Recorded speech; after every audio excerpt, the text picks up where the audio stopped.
তারা আফগানিস্তানের পাহাড়ি এলাকায় ঢুকে একটি জায়গায় অবস্থান নেয় এবং লক্ষ্যবস্তুর উপর নজর রাখতে শুরু করে। হঠাৎ একটি ঘটনা তাদের মিশনকে বিপদের মুখে ফেলে দেয়। স্থানীয় একজন ছাগল পালক এবং তার ছেলে তাদের অবস্থান আবিষ্কার করে।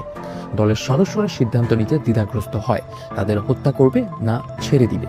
অবশেষে তারা মানবিকতার পক্ষেই সিদ্ধান্ত নেয়, তাদের মুক্ত করে দেয়। কিন্তু মুক্তি পাওয়া ছাগল পালক দ্রুত তালেবানদের কাছে খবরটি পৌঁছে দেয়। তালেবান যোদ্ধারা দ্রুত পাহাড়ি এলাকায় আসে এবং সিল টিমকে ঘিরে ফেলে। এই দলটি একটি অসীম যুদ্ধের সম্মুখীন হয়, যেখানে তারা সংখ্যাগরিষ্ঠ শত্রুদের বিরুদ্ধে লড়াই করে। তারা পাহাড়ের উপর থেকে নিচে গড়িয়ে পড়ে, গুলি খায় এবং আহত হয়। মাইকেল একটি গুরুত্বপূর্ণ সিদ্ধান্ত নেয়। সে একটি খোলা স্থানে গিয়ে রেডিওর মাধ্যমে সহায়তার জন্য যোগাযোগ স্থাপন করার চেষ্টা করে। যদিও সে জানত যে এটি তার জীবনকে ঝুঁকিতে ফেলবে।